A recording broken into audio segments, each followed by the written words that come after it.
Progress on reupholstering the instrument pod and dashboard on Project Risky Business, our 1985 Porsche 928S, continues to progress, albeit a lot slower than I had hoped. With 7 days to go before RADWood Philly, I'm getting under crunch time here. I'm going to take you through the procedure to install the vinyl covering supplied by Classic9 Leather. Stay tuned.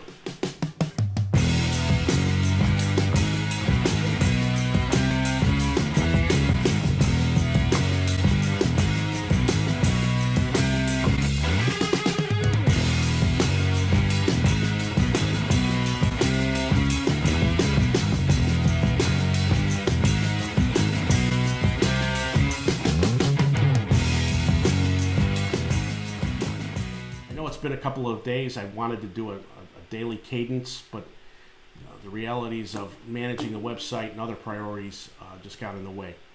So this video covers what I completed on Thursday and Friday with the instrument pod. Most of this work was done yesterday, and that is a very labor-intensive thing to put it's very detail-oriented, putting this cover on the instrument pod. It took me nearly 4 hours to do, so I was taking my time. I've sped it up here, but let me take you through this latest video here. In the last video, on Tuesday, I got the instrument pod to this point where I had the foam on it. I wanted to let it dry overnight. Unfortunately, with the priorities of the website, and with Wednesday being auction day, I had to wait until Thursday to do this. Here I am using an X-Acto knife to cut the edges of the foam. First the front edge, that you go flush with the instrument pod itself. And per the instructions provided by Classic9, you leave about a ½ inch on the back side. The next step is to sand, first with 80 grit sandpaper. You work in one direction, and the idea here is to round off the edge of the foam so it's not square and won't show through on the vinyl. So they recommend going in one direction. I know this is sped up, but what I'm doing is working kind of like a file to make that edge round. First with 80 grit and then with 100 grit sandpaper. And it provided a nice edge, transitional edge into the front face and the back face for the vinyl. And you'll see in the finished product, there's no signs of the foam underneath. Worked out very, very well. In this next step, I'm spraying contact cement, Weldwood, on the front face. This was recommended by Classic9, and I masked it off thinking I didn't want it on the foam. The masking off was totally redundant, and here you are. You see the piece as of Thursday with the glue face. That's contact cement, dry contact cement on the front face. The idea here, according to Classic9 Industries, is that when you have the vinyl piece on, you can actually heat the front face up through the new covering to activate this glue. It may have been the glue I was using, the Weldwood, but it just didn't seem to be heat activated. So now that everything's sanded, I've done the glue on the front face.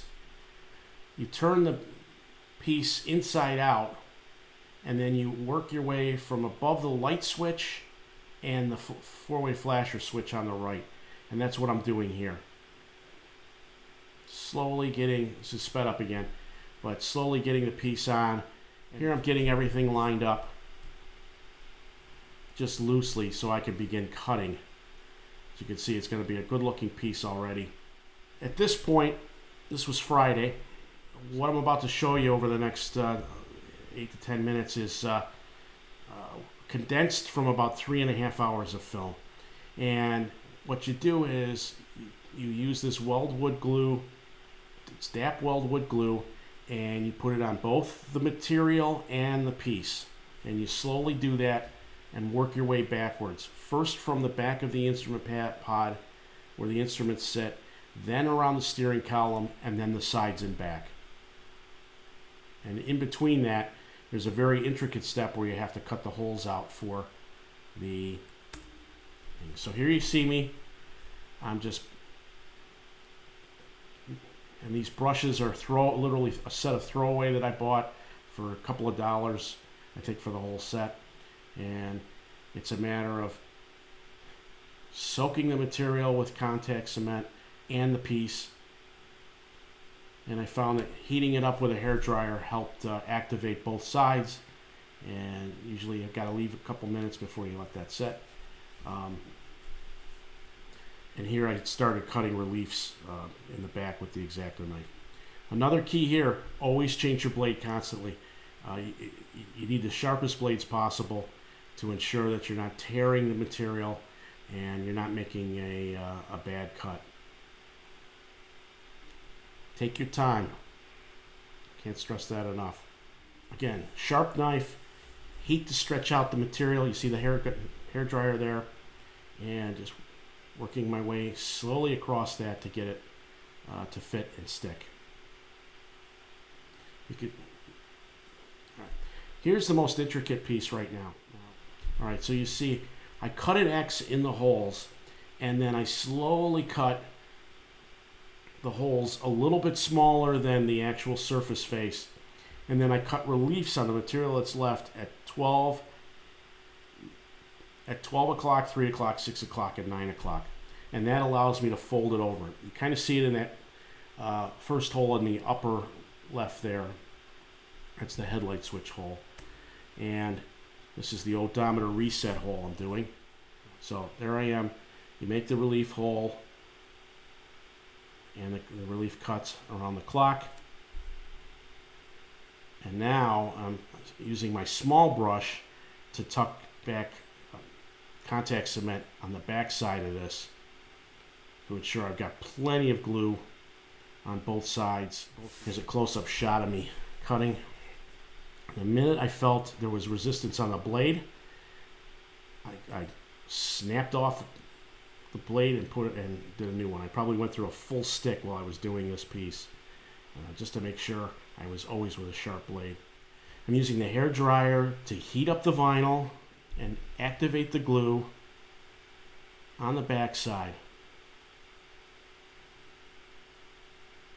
Trying to smooth the other side, but you get a good flavor for it on the passenger side there, that getting smoothed in. The whole idea here is get it nice and warm. It activates the glue and helps the material stretch, so you can really push it into place and let that cement contact and it stretches nicely, gets rid of any wrinkles. So here I am on that side, finally getting to the point where I'm stretching the material in those holes. Hopefully, if you watched the last video, I had to open these holes up per Classic9's recommendation so that the switches fit with the added tolerance of the new material in here. I think I'll be fine. I opened them up just ever so slightly, so we should be good. But I'm going to test those tomorrow once I get the dashboard in place. With the front face installed, now I have to pull the back and get everything taut. This section here you're seeing, because of the way the vinyl wraps around, you've got to cut like a triangular shaped relief in to make it all work. Probably not the best that I did, because this is the first time I'm doing this. You see I had acetone in the background. I used that to wipe down any excess glue. It's very important to get that off before it dries. This is just like a car model, if you will. If you've ever done model airplanes or model cars, you want to get that extra glue off quickly so it doesn't look sloppy. And this is just a matter of working around and getting that little divot out and stretching the material. So after about three and a half hours of working this is what the part looked like. Very proud of it. Far from perfect, but for my first time doing something like this, I think it looks great. It's certainly a lot better than what was in the car to start with. And there's a shot of the top. The seam is aligned nicely, the French seams, and I think it really looks good. And once I get the dash done, it's really going to set the interior off on this car. 7 days to go before Radwood Philly, and all I have done is the instrument binnacle. As soon as I get this video posted, I'm heading downstairs to work on the dashboard the balance of Saturday afternoon, and got my work cut out for me. We're targeting putting the car back together on Wednesday. So I've got the better part of Saturday, Sunday's out, but Monday and Tuesday to get these parts ready for Radwood. And so fingers crossed, I got a lot of work to do. I knew this would be crunch time. My biggest fear is we didn't want to wait till Friday and find the car won't start or something electrical's not working. So we've really got our work cut out for us to try and target putting these pieces in on Wednesday to give us 2 days to troubleshoot anything going on with the car after we've taken apart the dashboard and whatnot. So wish me luck, and more than likely I'll have a video posted by Tuesday at the latest of what I had to do to get the dashboard ready.